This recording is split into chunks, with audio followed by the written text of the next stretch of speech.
Assalamualaikum warahmatullahi wabarakatuh. Eh,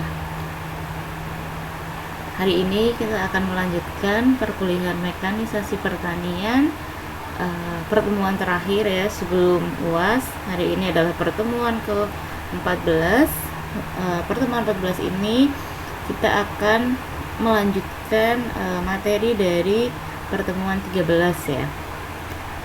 Di sini masih ingat ya adik-adik, untuk pertemuan ke-13 kemarin kita sudah membahas mengenai 5 subsistem penunjang dalam agroindustri. Nah, adapun kelima subsistem tersebut adalah subsistem produksi dan bahan baku, kemudian subsistem teknologi, lalu subsistem pemasaran, subsistem manajemen agroindustri, kemudian yang terakhir ada subsistem supply chain management ya. Untuk pertemuan 13 kemarin kita sudah membahas mengenai subsistem produksi dan bahan baku, kemudian subsistem teknologi. Nah, untuk pertemuan 14 ini kita melanjutkan 3 subsistem yang belum, yaitu subsistem pemasaran, subsistem manajemen industri, dan subsistem manajemen rantai pasok. Jadi nanti kita akan bahas terkait 3 subsistem ini satu persatu gitu ya. Oke, kita lanjut aja ya. Nah, untuk yang pertama di sini kita akan membahas subsistem pemasaran. Nah, subsistem pemasaran ini mencakup pemasaran hasil-hasil usaha tani ataupun agroindustri, baik untuk pasar domestik maupun ekspor. Kegiatan utama dari subsistem ini adalah pemantauan dan pengembangan informasi pasar dan market intelligence pada pasar domestik ataupun luar negeri. Nah, seiring dengan perkembangan zaman, tentunya penjual itu dituntut untuk menjual produk-produk yang diinginkan oleh pasar atau customer, sehingga di sini kita membutuhkan konsep pemasaran. Nah, apa itu konsep pemasaran? Konsep pemasaran adalah konsep di mana perusahaan atau produsen harus memberikan produk atau jasa ataupun pelayanan yang diinginkan oleh pelanggan yang ada ataupun pelanggan potensial ya, untuk mendatangkan keuntungan bagi perusahaannya. Nah, setiap perusahaan pasti memiliki ide ataupun konsep yang berbeda mengenai manajemen pemasarannya. Suatu perusahaan mungkin akan lebih menyukai konsep asumsi ongkos produksi yang dapat ditekan, kemudian harga barang yang murah dan barang yang cepat laku. Tetapi di sisi lain mungkin ada perusahaan yang memiliki konsep yang berbeda melalui peningkatan kualitas barang yang dihasilkannya. Nah, setidaknya terdapat 5 konsep manajemen pemasaran dengan segala kekurangan dan kelebihannya. Nah, adapun kelima konsep pemasaran ini meliputi yang pertama konsep pemasaran berwawasan produksi, kemudian konsep pemasaran berwawasan produk, lalu konsep pemasaran berwawasan menjual, kemudian ada konsep pemasaran berwawasan pemasaran, dan yang terakhir adalah konsep pemasaran berwawasan masyarakat. Nah, apa itu masing-masing konsep ini akan kita bahas ya. Oke, yang pertama kita akan bahas mengenai konsep pemasaran berwawasan produksi atau biasa dikenal dengan production concept. Nah, apa itu konsep pemasaran berwawasan produksi? Di sini perusahaan yang mengadopsi konsep ini berpikir bahwa barang ataupun jasa yang dihasilkan harus murah sehingga dapat dibuat kapan saja dan di mana saja agar tidak terjadi masalah dalam penjualan. Secara tidak langsung, perusahaan ini mencoba manajemen pemasaran melalui upaya penurunan biaya produksi dan penguatan sistem distribusi dalam rangka menurunkan biaya produksi ke level minimum. Perusahaan akan mengandalkan sistem produksi barang dalam skala besar Namun, konsep ini akan berjalan dengan baik jika permintaan melebihi stok. Namun, pelanggan tidak selalu membeli barang ataupun jasa yang murah dan mudah didapat. Ada saatnya mereka membutuhkan barang yang berkualitas dengan harga yang pantas. Nah, untuk yang kedua ini ada pemasaran berwawasan produk atau biasa dikenal dengan produk konsep. Perusahaan yang menggunakan konsep ini mempercayai bahwa kualitas barang ataupun jasa yang dihasilkan perusahaan haruslah bagus sehingga mudah menarik konsumen. Konsep manajemen pemasaran ini dapat diterima oleh sebagian konsumen, namun yang tidak boleh dilupakan adalah kualitas yang bagus pasti mempengaruhi harga.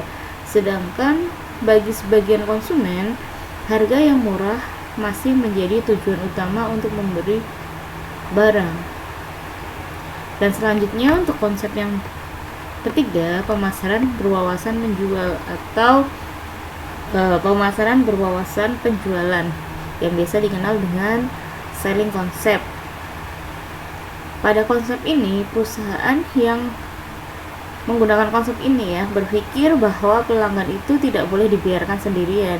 Jadi perusahaan harus mengarahkan konsumen dengan sebuah teknik penjualan yang harus dipikirkan dengan barang tidak dibeli tetapi harus dijual. Dalam konsep manajemen pemasaran ini, perusahaan harus memikirkan usaha penjualan untuk mempengaruhi konsumen membeli produknya. Mereka percaya bahwa dengan sistem penjualan yang baik, mereka dapat menjual produk apa saja yang mereka tawarkan. Hal tersebut ada benarnya meskipun tidak dapat diandalkan secara terus-menerus.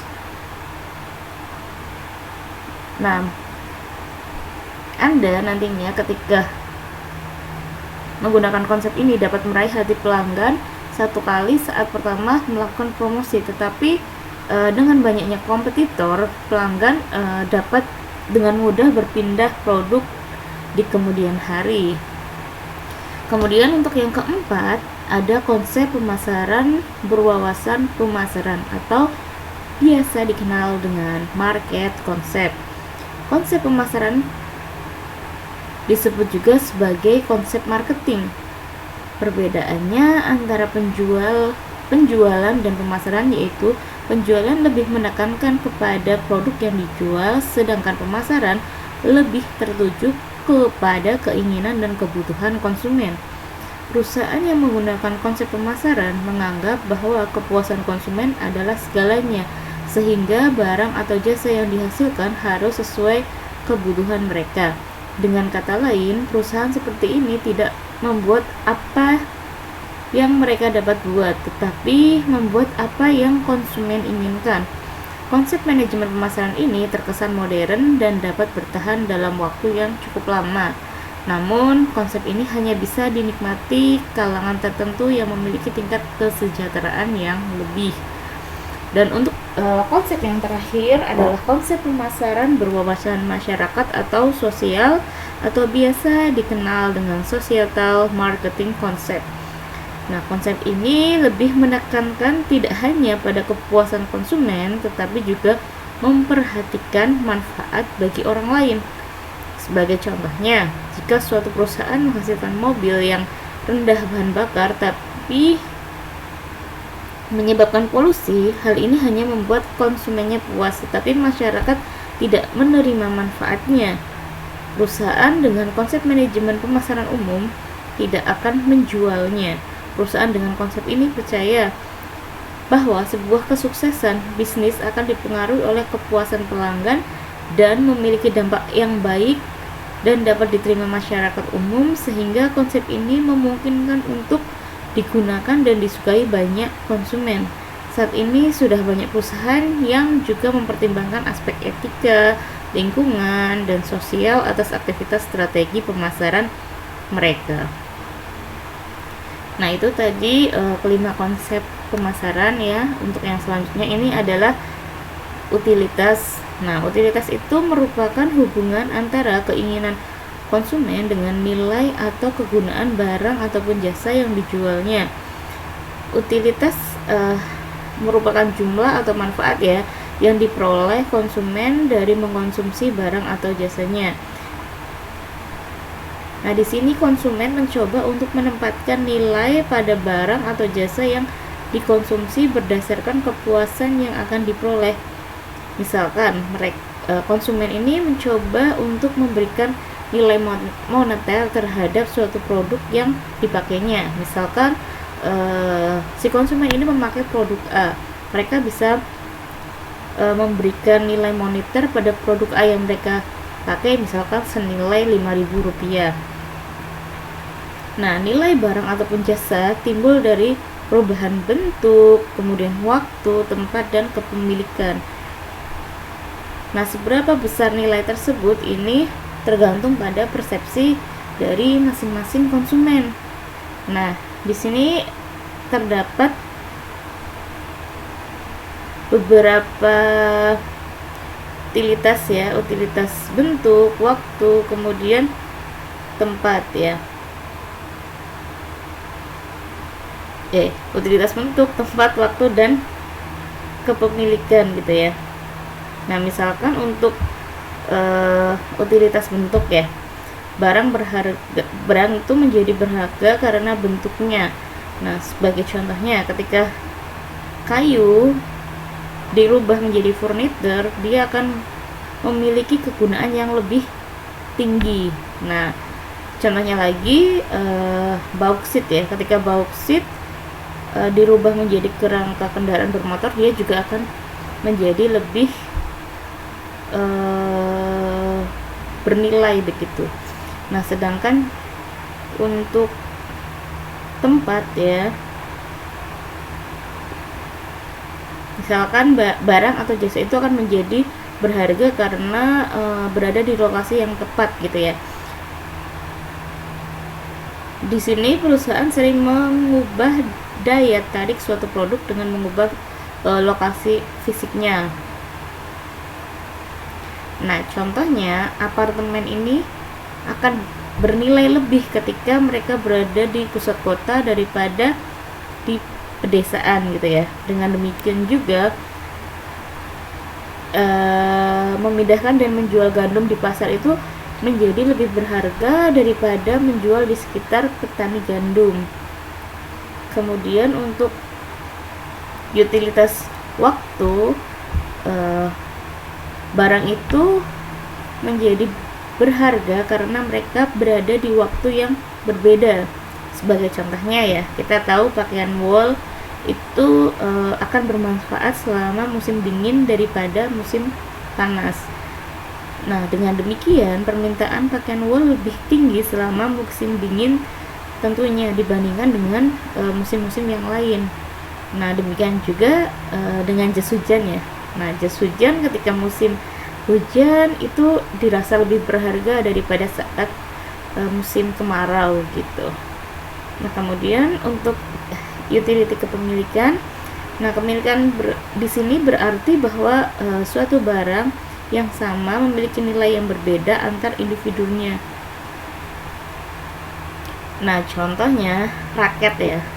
Nah, raket ini akan menjadi berharga ketika dimiliki oleh pemain tenis atau pemain bulu tangkis ya, daripada jika raket tersebut dimiliki oleh pekerja kantor.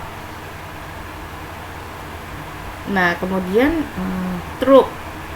Contohnya ya, truk ini akan menjadi lebih berharga ketika yang memiliki truk tersebut merupakan perusahaan logistik dibandingkan dengan rumah tangga. Nah, itu tadi gambaran terkait utilitas.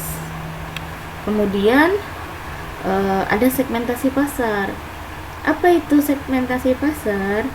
Segmentasi pasar adalah suatu kegiatan yang membagi-bagi pasar yang bersifat heterogen dari suatu produk ke dalam satuan-satuan pasar atau segmen pasar yang bersifat homogen. Dengan kata lain, segmentasi pasar adalah kegiatan membagi pasar menjadi kelompok pembeli yang terbedakan dengan kebutuhan, karakteristik ataupun tingkah laku yang berbeda, yang mungkin membutuhkan produk atau bauran pemasaran yang terpisah. Atau segmentasi pasar ini juga dapat dikatakan suatu proses pengelompokan target pelanggan menjadi kelompok-kelompok segmen yang berbeda dengan faktor pengelompokan tertentu. Nah, di sini ada pelanggan-pelanggan yang memiliki karakteristik tertentu akan berbeda dengan akan berada pada satu kelompok. Jadi di sini pelanggan yang memiliki karakteristik yang sama itu nantinya akan dikelompokkan dalam satu kelompok.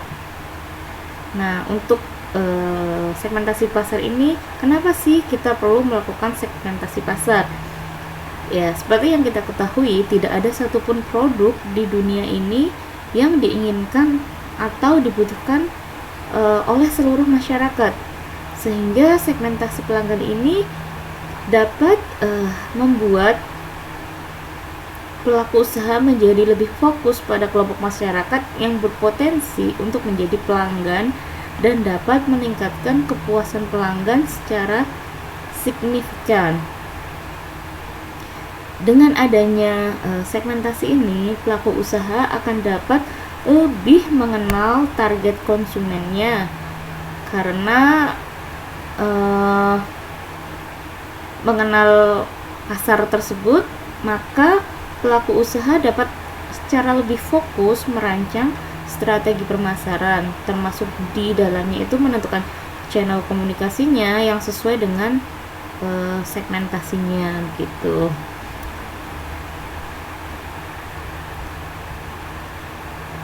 Nah, strategi pemasaran ini pada hakikatnya merupakan serangkaian upaya yang ditempuh dalam rangka mencapai tujuan tertentu. Nah, dalam strategi pemasaran ini terdapat beberapa hal ya. Yang pertama, marketing mix, kemudian customer relationship management, kemudian nilai pelanggan, dan yang terakhir adalah customer dependency. Nah, apa itu masing-masing dari keempat hal yang ada dalam strategi pemasaran? Nah, di sini kita akan membahasnya satu persatu ya. Nah, untuk marketing mix atau biasa dikenal dengan bauran pemasaran ya,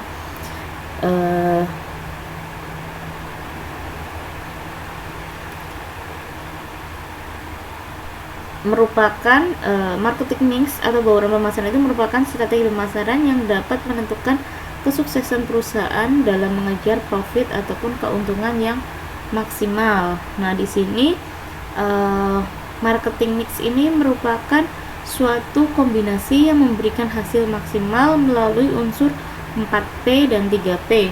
Nah, apa itu masing-masing 4P dan 3P? Nah, bisa dilihat di sini ya. Untuk yang pertama, product, price, place, dan promotion.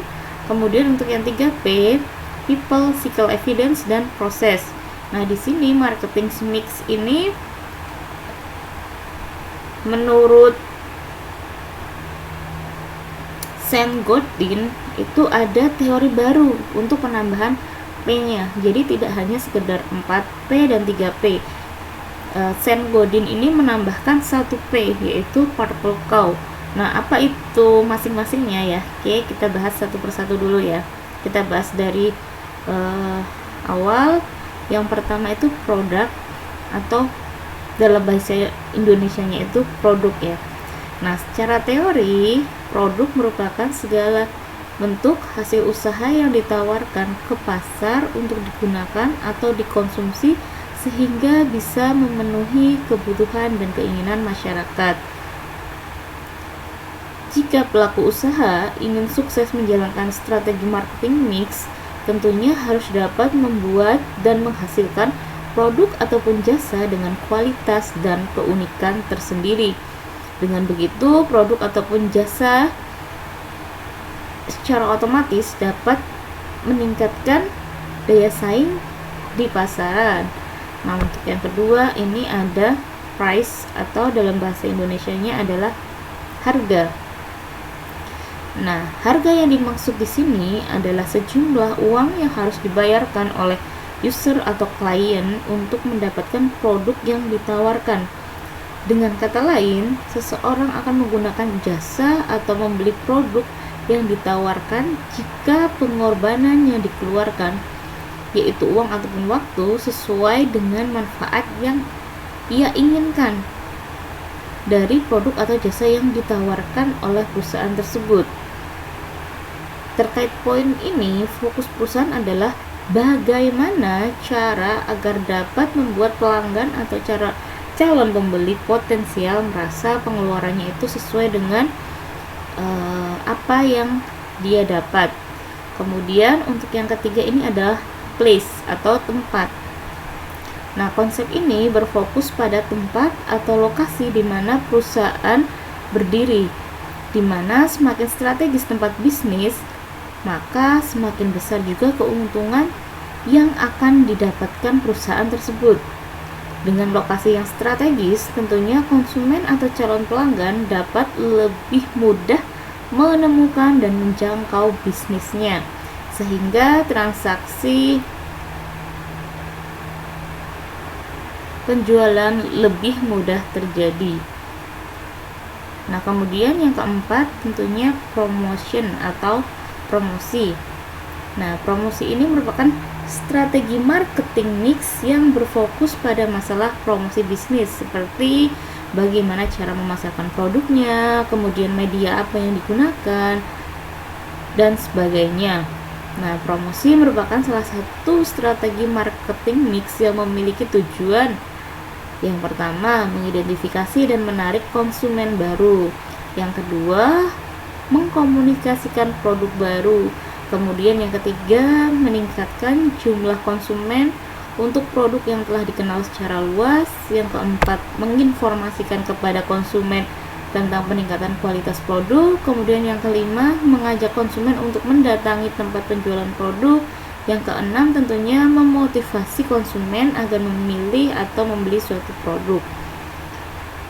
Nah, untuk strategi marketing selanjutnya ada people, atau dalam bahasa Indonesianya ini adalah orang ataupun SDM dari suatu perusahaan.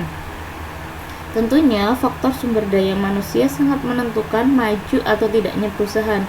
Tidak dapat kita pungkiri bahwa faktor ini berperan penting dalam membuat suatu kemajuan atau bahkan kemunduran dari suatu perusahaan. Inilah mengapa berbagai perusahaan berlomba-lomba untuk mencari kandidat bekerja terbaik. Mereka bahkan rela membayar lebih untuk menyewa pihak pencari kerja yang independen yang sudah ahli dalam mencarikan kandidat kerja bagi perusahaan.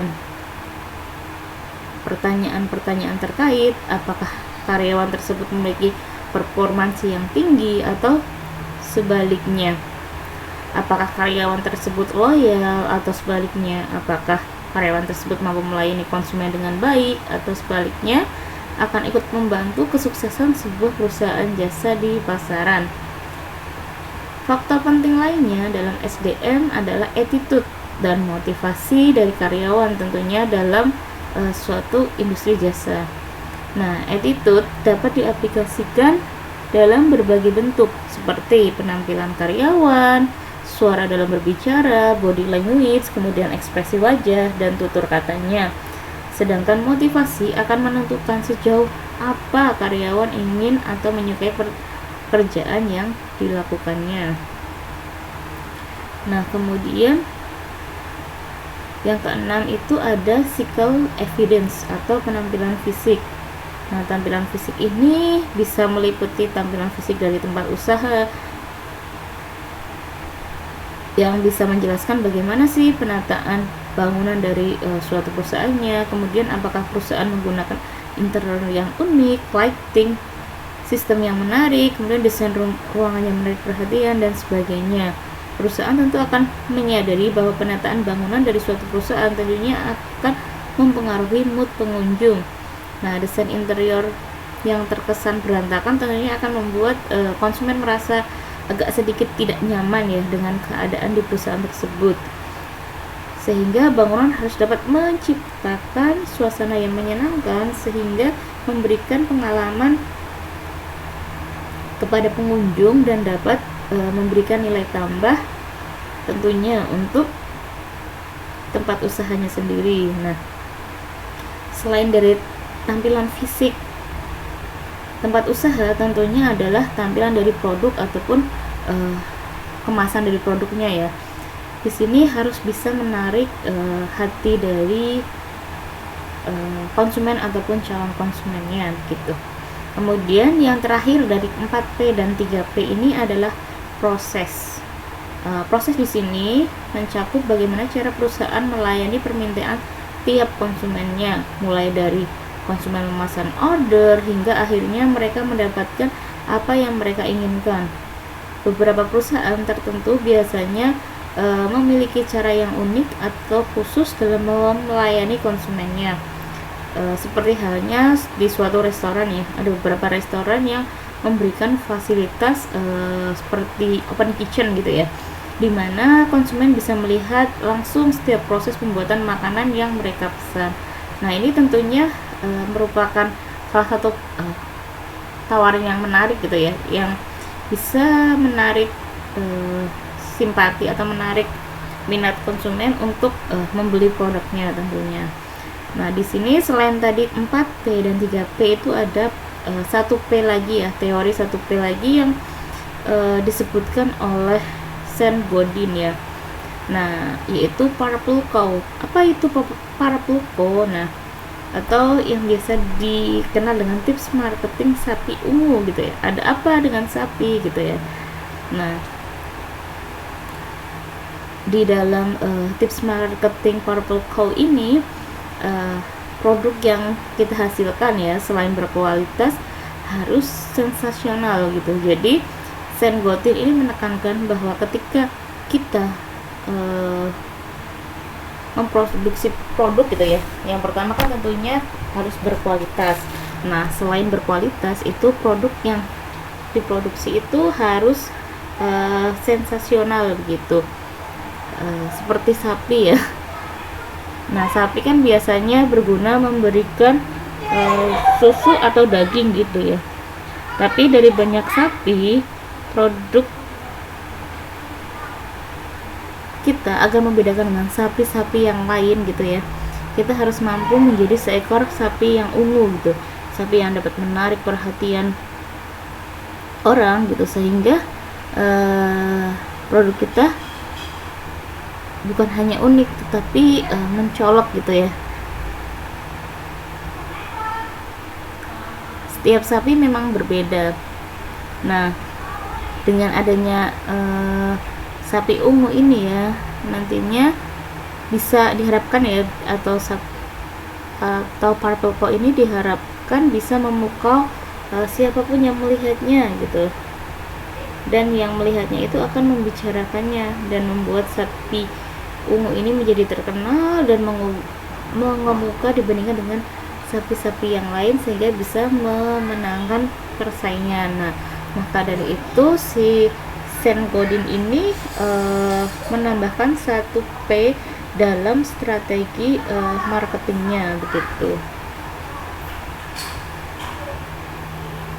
Next, untuk yang selanjutnya di sini kita akan membahas unsur pokok dari bauran pemasaran atau biasa dikenal dengan 4P, yaitu P yang pertama produk, kemudian place, kemudian price, dan promotion. Nah, tadi kan kita sudah menyinggungnya ya dalam 4P dan 3P. Nah, di sini kita akan sedikit membahas lagi ya. Untuk yang P pertama produk ya. Nah, untuk Agrotek ini kan bidangnya di pertanian ya. Tentunya produk-produk pertanian ini yang akan dipasarkan memiliki karakteristik umum gitu ya. Yang pertama musiman, kemudian mudah rusak, bervolume besar, dan yang terakhir daerah penghasilnya tersebar dan terspesialisasi berdasarkan kondisi tanahnya, sehingga ketika akan menjalankan usaha produk ini perlu dipertimbangkan begitu dalam pemasarannya begitu. Untuk P yang kedua ini adalah place atau tempat. Jadi di sini marketplace ini berkaitan dengan keterjangkauan suatu produk oleh konsumen. Hal ini mencakup dari pasar offline, baik pasar tradisional ataupun modern, kemudian pasar online maupun pengguna pihak ketiga, misalkan aplikasi Becer ya, atau ya aplikasi, salah satu aplikasi yang ada di sekitaran wilayah Purwokerto gitu ya. Kemudian pemilihan tempat pemasaran tertentu mempengaruhi subsistem agroindustri yang lainnya. Kemudian P yang ketiga adalah price atau harga. Nah, harga di sini terbentuk secara teoritis, merupakan pertemuan antara permintaan dan penawaran akan suatu produk. Sehingga produk pertanian merupakan produk dengan tingkat harga yang sangat mudah berubah. Saat panen, harganya akan menurun drastis. Dan saat permintaan tinggi, maka harganya akan menjadi melonjak tajam gitu. Nah, untuk P yang kedua adalah promotion atau promosi. Nah, promosi ini berfungsi untuk mendekatkan produk ke konsumen sehingga menjadi bermanfaat, kemudian dikenal oleh konsumennya. Nah, untuk jangka panjangnya dengan kita melakukan promosi itu dapat meningkatkan permintaan. Nah, tadi begitu tadi untuk strategi pemasaran yang pertama yang berkaitan dengan marketing mix atau bauran pemasaran ya.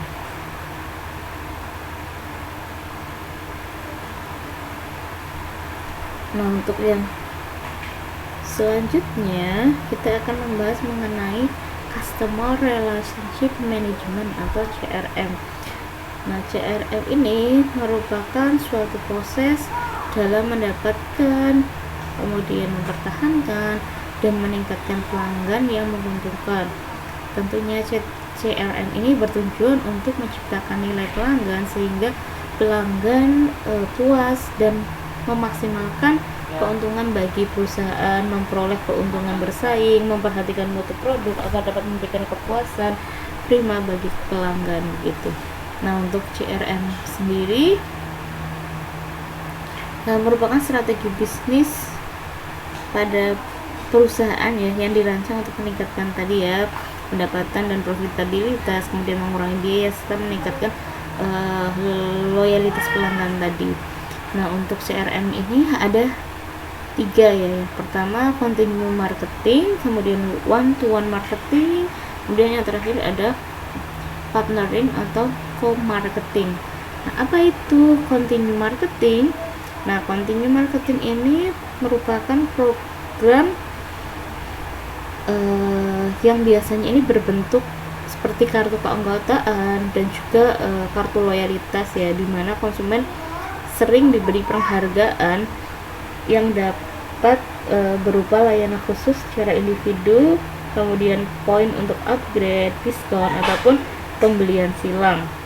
Nah, konsep utama dari program continuity marketing ini adalah bertujuan untuk meningkatkan loyalitas dalam bentuk special service dan memberikan perhatian kepada nasabah guna untuk mempertahankan dan memberikan penghargaan berupa pelayanan yang khusus sehingga dapat meningkatkan pendapatan dari pelanggan yang ada dalam menghadapi persaingan yang tinggi dan berkembangnya biaya akuisisi pelanggan. Untuk yang kedua itu ada one to one marketing. One to one marketing ini merupakan program one to one ya atau pasar individu, yaitu program yang dilakukan secara individual yang ditujukan untuk memenuhi kepuasan atau kebutuhan yang unik dari pelanggan. One to one marketing ini merupakan suatu kegiatan yang dapat memenuhi kepuasan dan memberikan informasi untuk memuaskan kebutuhan, penanganan, kecepatan, dan keinginan konsumen secara individu ataupun perorangan. Dan yang terakhir di sini ada partnering atau co-partnering. Nah, partnering marketing ini merupakan sebuah program yang menggabungkan sumber daya dan keahlian dalam mengalokasikan produk dan jasa lanjutan kepada para pelanggan pada pasar secara massal. Dan pada biasanya program ini mencoba mengambil keuntungan dari keanggotaan pelanggan dalam suatu kelompok untuk melakukan pembelian silang terhadap produk atau jasa lainnya. Co-marketing ini merupakan hubungan kemitraan yang mempertahankan, menciptakan kerjasama pada nasabah yang sifatnya jangka panjang serta memasarkan produk-produk yang bersifat komplementer ataupun tambahan. Nah, selain CRM, di sini yang ketiga ada nilai pelanggan atau biasa dikenal dengan customer value. Nah, nilai pelanggan ini merupakan ikatan emosional yang muncul antara pelanggan dengan produsen berupa manfaat ekonomi, fungsional, dan psikologis dari konsekuensi pelanggan menggunakan produk ataupun jasa dalam memenuhi kebutuhan tertentu. Nah, nilai pelanggan ini ditentukan oleh dua hal, yaitu yang pertama biaya atau cost, dan kemudian benefit atau manfaat. Nah, untuk manfaat sendiri yang diperoleh itu bisa berasal dari produk yang dibeli, kemudian layanan yang diterima, karyawan yang memberikan pelayanan dan citra atau nama baik, kemudian rasa bangga terhadap suatu perusahaan, dan kemudian ada merek dan lain sebagainya. Sedangkan untuk pengorbanan ini adalah pengorbanan yang dikeluarkan oleh konsumen yang meliputi moneter, bisa berupa nilai uang yang dibayarkan, kemudian waktu yang dikorbankan untuk memperoleh produk tersebut. Tentunya ada energi yang merupakan rasa capek dalam mendapatkan produk tersebut, ada psikis yaitu pengorbanan dalam kejiwaan, kemudian ada kenyamanan, keamanan, rasa was-was, dan lain sebagainya. Nah, yang terakhir, yang keempat itu ada customer dependency atau ketertarikan pelanggan. Nah, elemen ketertarikan pelanggan ini tergantung pada konsumen, merupakan elemen ketergantungan konsumen terhadap produsen. Hal ini bisa disebabkan oleh akses lokasi karena sangat strategis, kemudian kemampuan pegawai mengenal pelanggan, dan yang terakhir inovasi produk bermutu ataupun jasa yang memuaskan. Ketertarikan yang sukarela dari pelanggan ini menandakan adanya rasa puas. Tapi bila terpaksa maka perusahaan menghadapi tantangan ya untuk menumbuhkan dalam diri pelanggan perasaan yang tulus terhadap hubungan mereka gitu. Nah, di sini kita akan membahas turbo marketing ya. Turbo marketing ini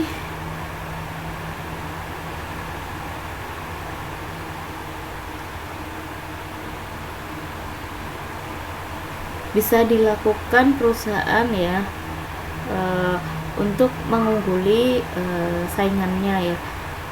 Beberapa cara yang bisa dilakukan dalam turbo marketing ini adalah yang pertama perang harga, kemudian perang desain dari produknya, perang kualitas produknya, dan yang terakhir perusahaan bisa menerapkan strategi turbo marketing dengan berusaha menekan waktu sehingga perusahaan menjadi lebih unggul dalam hal proses produksi lebih cepat sehingga konsumen tidak menunggu lama, kemudian pelayanan lebih cepat sehingga konsumen lebih cepat melihat hasilnya gitu. Nah, itu tadi adalah beberapa materi mengenai subsistem pemasaran. Nah, untuk selanjutnya kita akan menginjak ke subsistem yang selanjutnya, yaitu subsistem manajemen industri. Nah, apa itu manajemen? Manajemen itu merupakan proses koordinasi dan integrasi aktivitas kerja sehingga bisa mencapai efisiensi dan efektivitas melalui kerjasama dari berbagai elemen.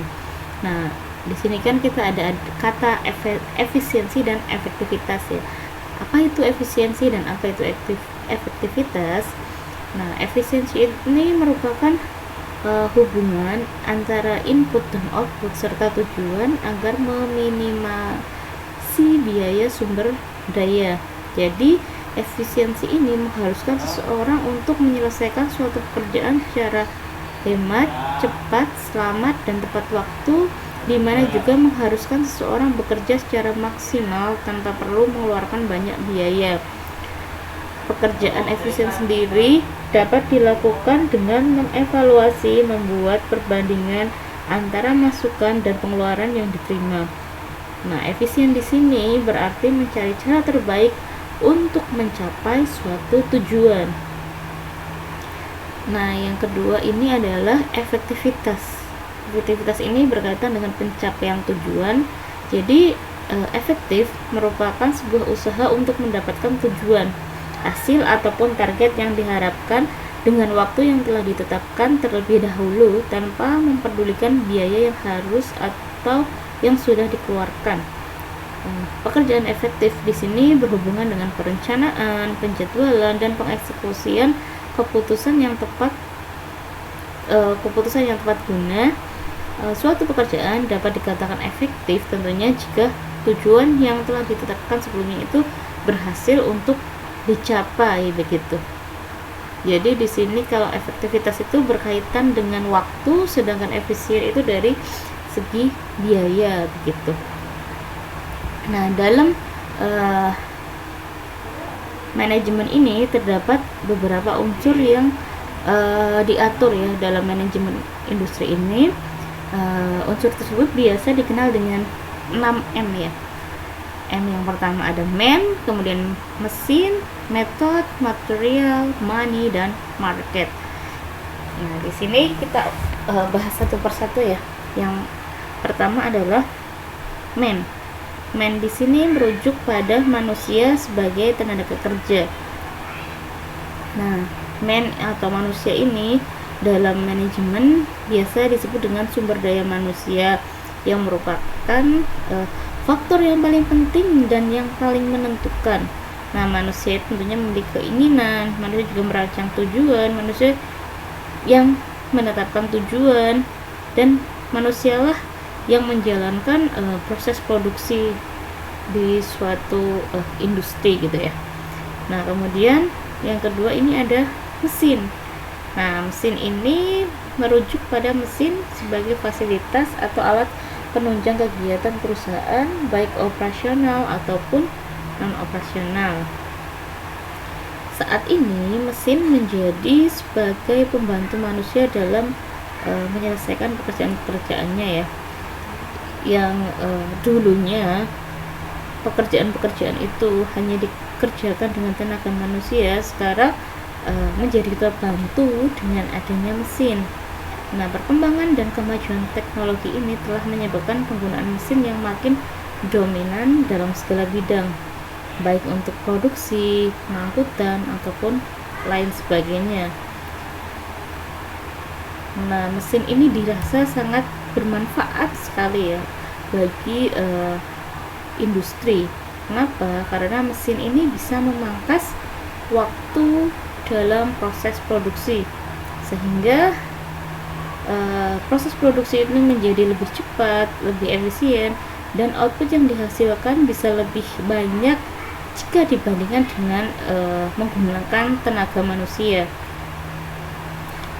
Selain itu, kualitas yang dihasilkan produk dari mesin lebih merata ya, atau konsisten begitu, sehingga kesalahan dalam proses produksi yang mungkin terjadi ini bisa ditekan, sehingga menyebabkan ongkos produksi menjadi jauh lebih terjangkau jika menggunakan mesin daripada dengan manusia gitu. Nah, untuk yang selanjutnya ini adalah metode. Nah, metode ini merujuk pada metode atau prosedur sebagai panduan pelaksanaan kegiatan perusahaan. Metode kerja dalam manajemen benar-benar diperlukan supaya mekanisme yang ada itu dapat berjalan secara efektif dan efisien tentunya. Nah, sering kita dengar ya terkait SOP atau biasa dengan standar operasional dalam menjalankan suatu perusahaan gitu ya. Jadi metode ini biasanya tertuang dalam sebuah SOP gitu ya, atau Standard Operational Procedure gitu. Nah, kemudian untuk M yang keempat itu merujuk pada bahan M yang keempat ini material ya. Material ini merujuk pada bahan baku sebagai unsur utama untuk diolah sampai menjadi produk akhir sehingga bisa sampai ke tangan konsumen nantinya. Nah, material atau bahan baku ini menjadi salah satu unsur manajemen yang juga tidak kalah pentingnya begitu. Tanpa adanya material, tentunya ya perusahaan tidak akan dapat berproduksi dan tidak dapat beroperasi begitu. Jadi material ini merupakan unsur yang penting juga tentunya. Kemudian ada M yang kelima, money atau uang gitu ya. Jadi money ini merujuk pada uang sebagai modal dalam pembiayaan seluruh kegiatan perusahaan gitu ya. Nah, ini tidak perlu dijelaskan panjang lebar lagi ya, pasti sudah tahu ya, uang itu dibutuhkan oleh siapa saja. Bahkan bayi yang baru lahir itu juga butuh uang ya, bukan berarti uang tadi dibutuhkan bayi untuk jajan atau sebagainya gitu ya. Tentunya bayi yang lahir pun memiliki kebutuhan ya, seperti untuk susu, popok dan lain sebagainya. Tentunya itu mengakibatkan bayi yang baru lahir itu juga membutuhkan uang begitu. Nah, bayi saja butuh uang, apalagi untuk manajemen perusahaan ya. Tentunya mereka butuh uang untuk mencari uang atau keuntungan bagi perusahaan gitu. Nah, untuk M yang ke-6 atau M yang terakhir itu adalah market ya. Bisa dilihat ya di sini market. Nah, market ini menyambung dari proses produksi ya. Nah, seperti yang kita ketahui, proses produksi itu merupakan proses yang penting.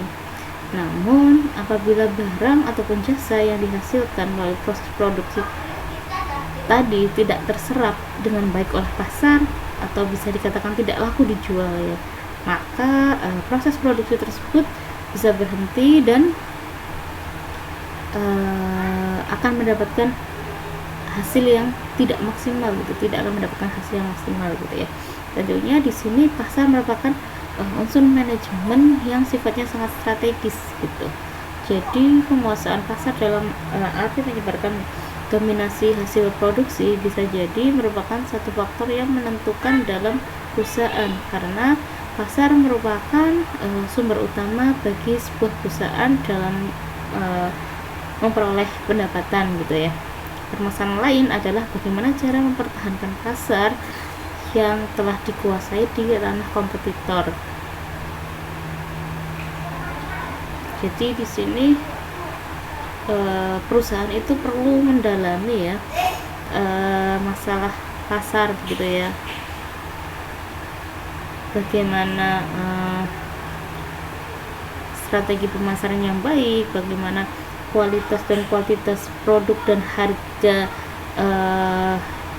sesuai dengan selera dan daya beli pelanggan gitu ya.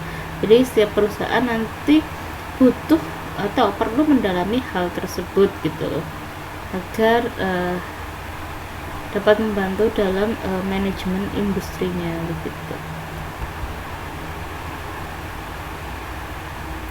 Nah, apa itu manajemen industri gitu ya? Tadi sudah disinggung manajemen, sudah disinggung unsur-unsur yang perlu diatur dalam manajemen industri, tapi kita belum membahas ya mengenai manajemen industri sendiri gitu. Nah, bisa dilihat ya di sini manajemen industri itu merupakan salah satu kemampuan manajemen dalam suatu pengembangan industri atas berbagai pengertian dengan sebuah prinsip perencanaan hingga kontrol yang meliputi planning, organizing, actuating, dan controlling tentunya, atau biasa dikenal dengan POAC gitu ya. Nah, di sini tentunya manajemen industri ini memiliki fungsi-fungsi ya, Nah, di sini fungsi dari manajemen industri ini ada 4. Yang pertama adalah planning, yang kedua adalah organizing, kemudian leading dan controlling. Nah, untuk planning ini meliputi mendefinisikan tujuan atau sasaran, membangun strategi, mengembangkan rencana untuk koordinasi dan aktivitas. Sedangkan untuk organizing ini usaha yang menentukan apa yang perlu dilakukan, kemudian siapa yang melakukannya, bagaimana cara melakukannya, dan yang terakhir siapa dan kepada siapa melaporkannya gitu. Nah, untuk leading di sini meliputi mengarahkan dan memotivasi, memilih komunikasi yang paling efektif, menyelesaikan konflik tentunya. Nah, untuk yang 4 ada controlling. Controlling ini adalah memonitor aktivitas apakah yang sesuai dengan rencana, apakah aktivitas yang dijalankan itu sesuai dengan rencana, kemudian ketika terjadi penyimpangan itu bagaimana cara memperbaiki penyimpangannya gitu. Nah, tadi itu adalah fungsi dari manajemen industri. Nah, kemudian dalam sebuah manajemen itu terdapat tingkatan-tingkatan ya. Ada 3 tingkatan dalam manajemen. Yang pertama itu tingkat pertama ya, atau manajemen puncak, atau di sini CEO ya. CEO itu merupakan seorang yang membuat kebijakan strategis yang harus diambil dalam jangka waktu panjang. Sifat pekerjaannya lebih banyak pada tugas manajerial dibandingkan dengan operasionalnya saja. Untuk yang selanjutnya di sini ada tingkat 2 atau manajemen tengah atau divisional manager. Nah, divisional manager ini lebih banyak dalam hal pembuatan, perencanaan, dan pelaksanaan secara taktis. Dan yang terakhir ada tingkat 3 ya, atau manajemen bawah. Di sini functional manager gitu ya. Di sini terdiri dari para mandor atau penyelia yang tugasnya untuk dapat mengarahkan atau merencanakan pekerjaan operasional berdasarkan suatu perencanaan yang telah dibuat oleh para manajer pada tingkat atas begitu. Nah, di sini bisa kita lihat peran manajemen menurut Robin. Nah, manajemen ini menurut Robin ini memiliki 3 peran. Yang pertama itu interpersonal roles. Nah, interpersonal roles ini sebagai figur kepala, kemudian sebagai peran sebagai pemimpin, kemudian berkomunikasi untuk membangun dan mempertahankan saling pengertian dan kerjasama ya. Nah, untuk yang kedua adalah informal roles. Informal roles ini meliputi monitor, diseminator, juru bicara aktivitas gitu. Yang ketiga decisional role. Decisional roles ini meliputi kewirausahaan, penanganan gangguan, alokasi sumber daya, dan negosiator. Selain menurut Robin, peran manajemen ini juga diungkapkan oleh Riggs. Nah, Riggs ini menyebutkan ya ada 2 peran manajemen.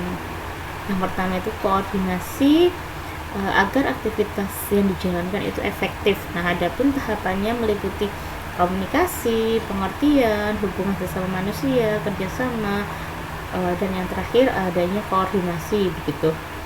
Nah, selain koordinasi tadi, Riggs juga menyebutkan bahwa peran manajemen yang kedua adalah pengendalian. Pengendalian ini bisa dilakukan melalui kebijakan yang ada, standar operasi, prinsip perkecualian, personalia yang bertanggung jawab.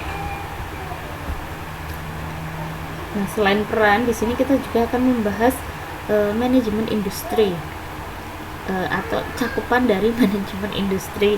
Nah, di sini bisa dilihat ya, ada 5 cakupan manajemen industri. Yang pertama manajemen operasi, kemudian pengendalian produksi, koordinasi, perencanaan sumber daya, dan manajemen personalia ya. Di sini manajemen operasi itu meliputi struktur manajemen, analisa operasi, risiko dan ramalan, kemudian keuntungan dan modal.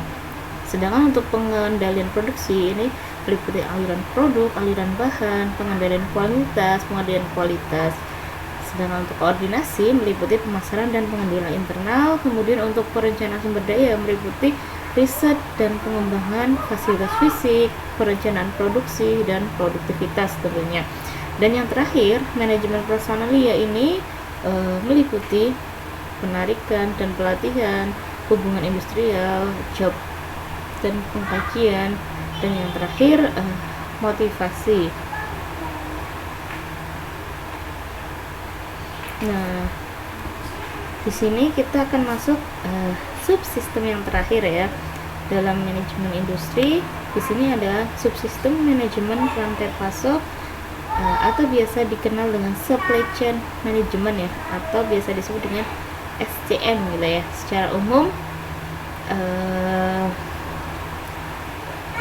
dapat dijelaskan SCM itu merupakan integrasi aktivitas-aktivitas yang berawal dari pengadaan barang dan jasa, mengubah bahan baku menjadi barang dalam proses dan barang jadi, dan mengantarkan barang-barang tersebut kepada pelanggan dengan cara yang efisien. Nah, jadi di sini SCM ini bisa dikatakan ya merupakan suatu rangkaian kegiatan yang meliputi koordinasi, kemudian penjadwalan dan pengendalian terhadap pengadaan, lalu produksi, persediaan dan pengiriman produk ataupun layanan jasa kepada pelanggan yang mencakup administrasi harian, operasi, logistik, dan pengelolaan informasi tentunya ya, mulai dari pemasok hingga ke pelanggan gitu ya. Sehingga di dalam SCM ini biasa atau sering dikenal adalah konsep farm to table. Jadi dari pemasok hingga ke pelanggan, makanya dikenal dengan istilah farm to table gitu ya. Nah, di sini bisa dilihat aliran material, informasi serta finansial dalam SCM menurut Guritno dan Harsasi 2014 gitu ya. Nah, rantai pasok di sini meliputi semua aktivitas yang berkaitan dengan aliran dan transformasi barang dari bentuk bahan baku hingga sampai ke pengguna akhir atau biasa dikenal dengan end user. Nah, rantai pasok pada dasarnya terdiri dari beberapa elemen, antara lain ada supplier, pusat manufaktur, gudang, pusat distribusi, sistem transportasi, retail atau outlet, dan yang terakhir ada konsumen tentunya ya. Nah, salah satu aspek yang penting dalam rantai pasok adalah integrasi dan koordinasi dari semua aktivitas yang terjadi di dalam rantai. Nah, suatu keputusan yang diambil akan berpengaruh langsung terhadap seluruh rantai pasok.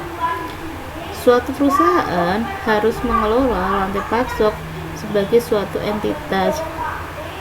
Dengan tercapainya koordinasi dari rantai pasok perusahaan, maka di tiap channel dari rantai pasok perusahaan tidak akan mengalami kekurangan barang, juga tidak sampai kelebihan yang terlalu banyak. Sehingga tujuan dari manajemen rantai pasok adalah mencapai biaya yang minimum dan tingkat pelayanan yang maksimum. Manajemen rantai pasok mempertimbangkan semua fasilitas yang berpengaruh terhadap produk yang dihasilkan dan biaya yang diperlukan dalam memenuhi kebutuhan konsumen.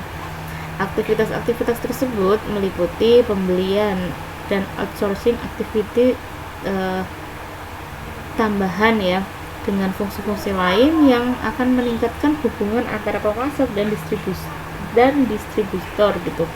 Apabila semua proses dalam manajemen rantai pasok ini dapat dijalankan dengan baik, maka dapat diibaratkan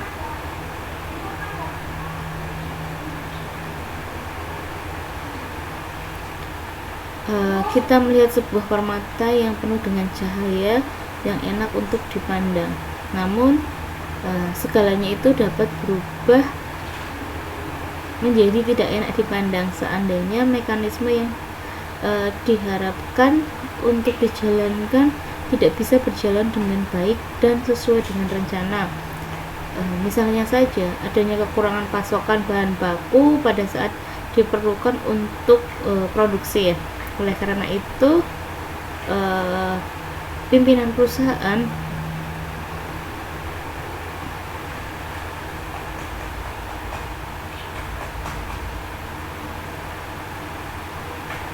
harus mampu menciptakan visi perusahaan yang mampu berjalan sesuai dengan harapan gitu, sehingga dalam menjalankan manajemen rantai pasok kita tidak hanya semata-mata menginstal sebuah perangkat lunak yang mendukung proses ini ataupun hanya mengadopsi model yang digunakan oleh perusahaan lain ya. Setiap rantai pasok pemainnya akan berbeda, akan tetapi juga karena setiap organisasi mempunyai parameter yang berbeda dan juga karena setiap fungsi juga memiliki parameter kesulitan yang berbeda, maka dengan visi yang strategis dari manajemen maka dapat mengarahkan perusahaan untuk mencapai tujuan yang sudah ditetapkannya begitu. Nah, dalam rantai pasok ini terdapat 3 aspek yang perlu diperhatikan ya. Nah, 3 aspek itu yang pertama, manajemen rantai pasok adalah suatu pendekatan yang digunakan untuk mencapai pengintegrasian yang efisien dari supplier, manufaktur, distributor, retail, dan customer.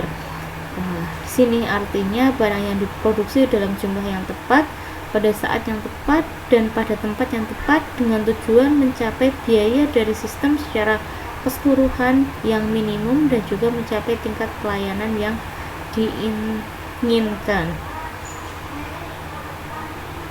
Nah, untuk yang kedua, manajemen rantai pasok ini memiliki dampak terhadap pengendalian biaya tentunya ya. Dan yang ketiga, manajemen rantai pasok memiliki peran penting dalam meningkatkan kualitas pelayanan perusahaan kepada pelanggan. Manajemen rantai pasok melibatkan banyak pihak di dalamnya ya, baik secara langsung maupun tak langsung dalam usaha untuk memenuhi permintaan konsumen. Di sini rantai pasok tidak hanya melibatkan manufaktur dan supplier, tetapi juga melibatkan banyak pihak seperti konsumen, retailer, wholesaler, produsen maupun transporter dari produk gitu.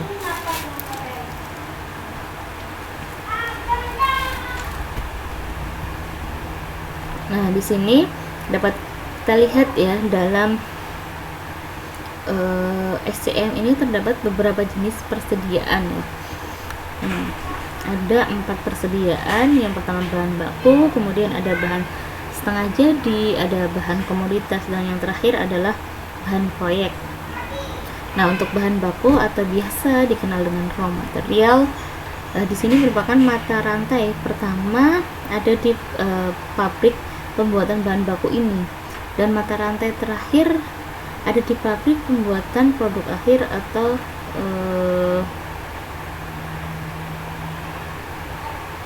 pada bahan baku ini pabrik itu membuat produk akhir digabung dengan produk penolong dan dengan teknologi tertentu sehingga diolah menjadi bahan setengah jadi ataupun bahan jadi ya. Nah, contohnya ini adalah gandum gitu.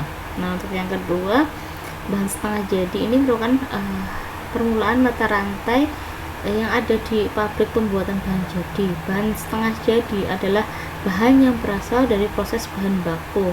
Bahan setengah jadi ini dapat langsung diproses di pabrik yang sama menjadi bahan jadi, tetapi juga bisa dijual kepada konsumen sebagai komoditas. Nah, akhir mata rantai ada di konsumen akhir atau pengguna atau pembeli dari produk tersebut. Persediaan jenis ini adalah persediaan yang digunakan untuk menunjang pabrik membuat barang jadi tersebut, yaitu untuk pemeliharaan, perbaikan, dan operasi peralatan pabrik tentunya. Mata rantainya bermula dari pabrik pembuatan material tadi ya, dan berakhir di perusahaan pembuat barang jadi tersebut, sehingga the final usernya adalah manufacturer. Nah, bahan setengah jadi dapat langsung diproses dari pabrik yang sama menjadi bahan yang jadi tadi ya, atau dijual kepada konsumen dalam bentuk komoditas. Contohnya gandum yang sudah diolah menjadi terigu.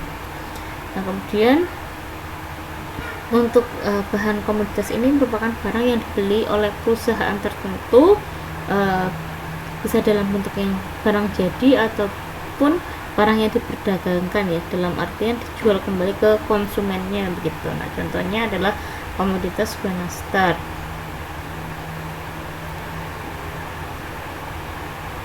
Nah, yang terakhir adalah bahan proyek. Persediaan ini adalah material dan cukup cadang yang digunakan untuk membantu proyek tertentu. Misalnya membuat pabrik baru gitu ya. Sini misalnya kita pasir yang digunakan untuk membuat gudang pabrik.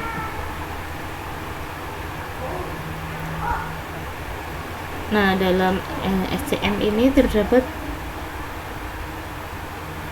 8 proses ya. Proses itu meliputi yang pertama customer relationship management. Nah, customer relationship management ini mengidentifikasi pelanggan potensial yang dinilai akan memberikan keuntungan bagi perusahaan. Nah, tentunya langkah pertama yang dilakukan oleh perusahaan adalah mengidentifikasi pelanggan utama dan pelanggan yang kritis dengan misi dagang perusahaan. Rencana bisnis adalah sebuah titik awal untuk melakukan identifikasi.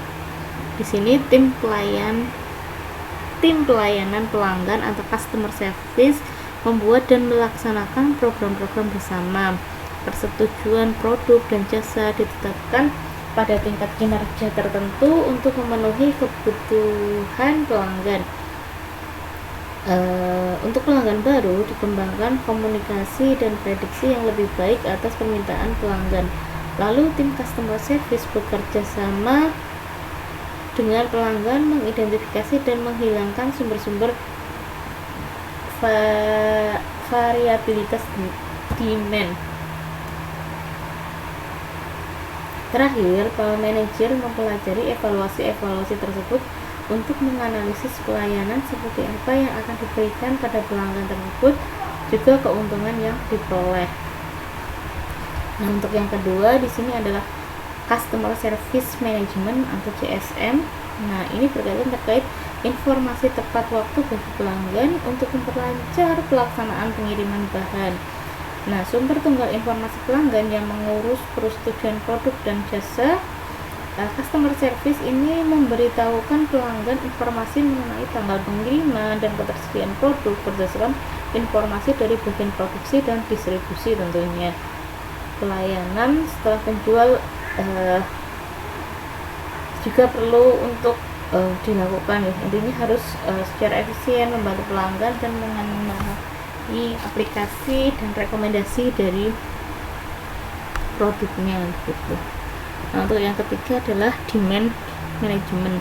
Nah, demand management ini menyeimbangkan antara permintaan pelanggan dengan kemampuan perusahaan untuk memenuhi permintaan tersebut gitu ya. Di sini prosesnya harus menyeimbangkan kebutuhan tadi dengan kemampuan suplai perusahaan tentunya, menentukan apa yang dibeli pelanggan dan kapannya. Sistem manajemen permintaan yang baik menggunakan data point of sale atau yang telah diurutkan di manajemen logistik ya. Nah, data pelanggan inti digunakan untuk mengurangi ketidakpastian dan aliran yang efisien melalui rantai pasok begitu. Kemudian yang keempat ada customer demand fulfillment. Nah, ini berkaitan dengan pemenuhan kebutuhan konsumen pada waktu, tempat, dan jumlah yang tepat. Nah, proses penyelesaian ini berkaitan dengan penyelesaian pesanan ya, yang secara efektif memerlukan integrasi rencana kerja tentunya ya antara produk, distribusi, dan transportasinya. Nah, hubungan dengan rekan kerjanya yakni anggota primer rantai pasok dan anggota sekunder diperlukan untuk memenuhi kebutuhan pelanggan dan mengurangi total biaya kirim ke pelanggan. Nah, yang ke 5 ada manufacturing flow management. Nah, manufacturing flow management ini merupakan tindakan untuk menyesuaikan permintaan dari pelanggan dengan kemampuan produksi yang dapat dipenuhi oleh perusahaan gitu ya. Jadi perusahaan memproduksi barang lalu dibawa ke bagian distribusi. Nah, berdasarkan ramalan historik ya. Nah, produk yang dihasilkan tersebut digunakan untuk memenuhi jadwal produksi ya. Seringkali produk yang salah mengakibatkan persediaan yang tidak perlu, meningkatkan biaya penanganan ataupun penyimpanan dan pengiriman produk menjadi terhambat. Dengan adanya manajemen rantai pasok ini, produk yang dihasilkan diharapkan berdasarkan kebutuhan pelanggan, sehingga barang produksi harus fleksibel dengan perubahan pasar. Dan yang keenam ini ada procurement. Nah, procurement ini memiliki tindakan yang berfungsi melakukan pembelian dengan mengembangkan mekanisme komunikasi agar dapat mengurangi waktu dan memberikan penghematan dalam transaksi pembelian. Jadi departemen procurement ini membina hubungan jangka panjang dengan sekelompok pemasok, dalam arti hubungannya win-win relationship ya, yang akan mengubah sistem beli tradisional tadi. Nah, yang ketujuh ada pengembangan produk dan komersialisasi. Nah, ini memiliki tindakan untuk melibatkan supplier dan customer atau konsumen dalam proses pengembangan produk perusahaan yang diinginkan oleh konsumen ya. Jadi di sini pengembangan produk dan komersialisasi ini mengkoordinasikannya dengan CRM untuk mengidentifikasi kebutuhan pelanggan, kemudian memilih material dan pemasok yang sesuai yang berhubungan dengan bagian procurement, kemudian yang terakhir mengembangkan teknologi dan aliran produksi untuk mengakses kemampuan produksi dan integrasi ke dalam aliran rantai pasok yang terbaik untuk penggabungan produk atau pasar. Dan yang terakhir ini adalah Rater. Rater ini merupakan tindakan yang dilakukan untuk mengelola feedback dari pelanggan terhadap produk yang digunakan guna mendapatkan perbaikan kinerja dari perusahaan gitu. Jadi proses manajemen Rater yang efektif ini memungkinkan kita untuk mengidentifikasi produktivitas, kesempatan memperbaiki, kemudian menerobos proyek-proyek agar dapat bersaing begitu ya. Nah, Rater ini juga bisa dilakukan untuk menukar produk-produk yang gagal ataupun kadaluarsa. Itu tadi merupakan 8 proses inti dari SCM. Nah, tentunya dalam suatu SCM itu ya, agar berhasil kita memerlukan keempat hal ini ya. Yang pertama tentunya harus ada dukungan sumber daya manusia, kemudian kepemimpinan dan komitmen untuk berubah. Kemudian yang kedua harus bisa memahami sejauh mana perubahan yang diperlukan. Yang ketiga harus menyetujui visi dan proses inti dari manajemen rantai pasok tadi. Kemudian yang terakhir harus adanya komitmen sumber daya dan kekuasaan atau wewenang untuk mencapai tujuan yang telah ditetapkan ya.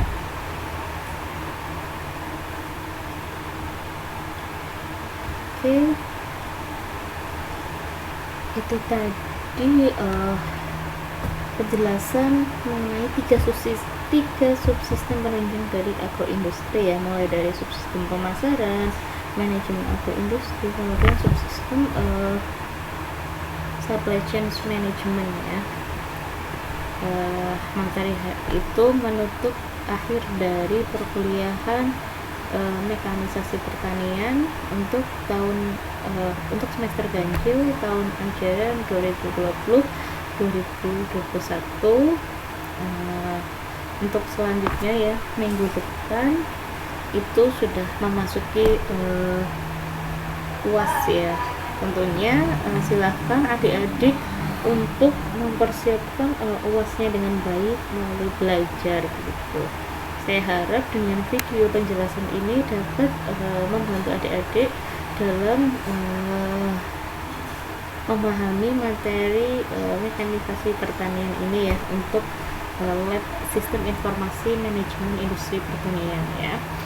Mungkin sekian dari saya, kurang lebihnya mohon maaf. Billahi taufiq wal hidayah. Assalamualaikum warahmatullahi wabarakatuh. Tetap sehat dan bahagia ya untuk adik-adik semua.